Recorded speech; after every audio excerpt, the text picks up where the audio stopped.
UP board class 9th में पढ़ने वाले सभी स्टूडेंट्स, आप सभी का स्वागत है हमारे YouTube channel pal my knowledge to you में।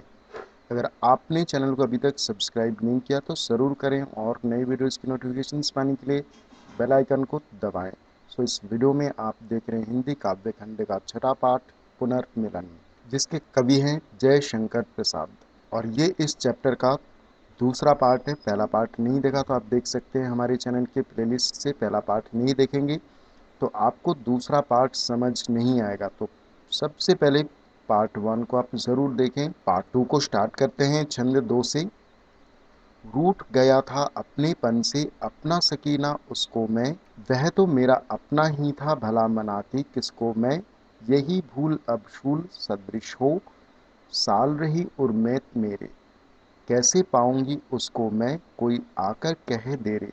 तो सबसे पहले संदर्भ तो प्रस्तुत पद्यांश हमारी पाठ्यपुस्तक के काव्यखंड में संकलित पुनर्मिलन कविता से उद्धृत हैं और यह है कवि जयशंकर प्रसाद द्वारा रचित कामायनी महाकाव्य के निर्वेद सर्ग से लिया गया है।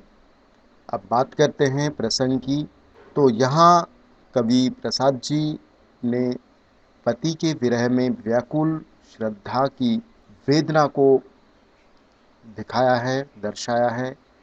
तो श्रद्धा कहती है कि मेरा प्रियतम मनु मुझसे रूठ गया है। रूठ गया था अर्थात रूठ गया है, और ऐसा लगता है कि वह अपने पन से अर्थात अपने आप से ही रूठ गया है। अपना सकीना उसको मैं अर्थात मैं उसे अपना नहीं बना सकी।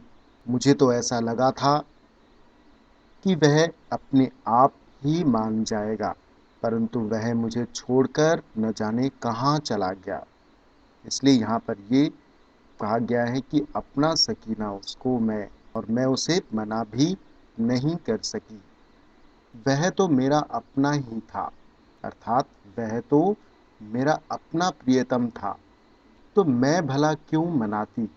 यही भूल अब शूल सदृश हो अर्थात मेरी यही भूल अब मेरे हृदय में उर में मेरे अर्थात हृदय में मेरे शूल अर्थात कांटे की भांति साल रही अर्थात चुभ रही है।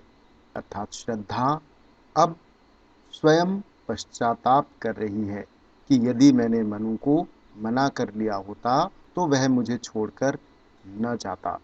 कैसे पाऊंगी उसको मैं कोई आकर कह दे रे। कैसे पाऊंगी अर्थात मैं अब उन्हें कैसे ढूंढूं उसको मैं उनको अब कैसे ढूंढूं। कोई तो आकर कह दे रे अर्थात कोई तो आकर उनके बारे में कुछ बता दे। ठीक है, तो ये थी व्याख्या। अब देखते हैं काव्य सौंदर्य। तो देखिए काव्य सौंदर्य देखते हैं सबसे पहले। काव्य संदर्भ में पॉइंट नंबर 1 भाषा। भाषा इसमें साहित्यिक खड़ी बोली,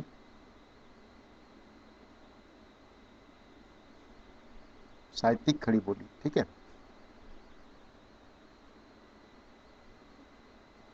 साहित्यिक खड़ी बोली। पॉइंट 2 गुण। गुण इसमें प्रसाद गुण है, प्रसाद गुण। तीसरा पॉइंट है रस।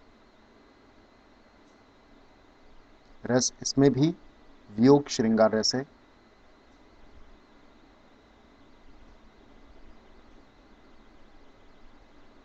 वियोग श्रृंगार। चौथा पॉइंट है छंद, बहुत इंपॉर्टेंट है। छंद देखिए इसमें भी उसको मैं, इसको मैं, मेरे, दे, रे, तो यहां भी मात्रिक छंद है।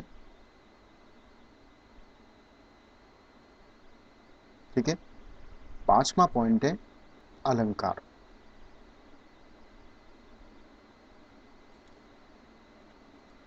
तो यहां देखिए मैं, मेरे, ठीक है ना, यहां पर मैं और मेरे इन दोनों शब्दों में म वर्ण की पुनरावृत्ति हो रही है। मैं में भी म और मेरे में भी मैं है।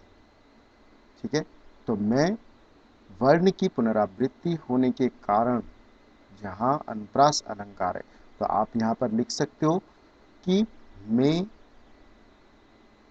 मेरे में म वर्ण की पुनरावृत्ति हो रही है, अतः यहां अनुप्रास अलंकार है,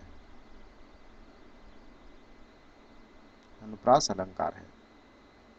ठीक है, अब देखिए यहां पर शूल सदृश अर्थात कांटे रूपी पीड़ा, कांटे रूपी पीड़ा का वर्णन इसमें किया गया है, जिस कारण यहां पर रूपक अलंकार है, रूपक अलंकार। ठीक है, तो यहां पर दो अलंकार है, एक अनुप्रास अलंकार और दूसरा हो गया रूपक अलंकार। ठीक है, तो यहां पर मैंने दूसरे छंद की व्याख्या विद काव्य सौंदर्य के साथ मैंने किया है। होप आपको समझ आया होगा। आप हमें कमेंट सेक्शन में अपनी राय बता सकते हैं। सो मिलते हैं अगले वीडियो में। Thank you.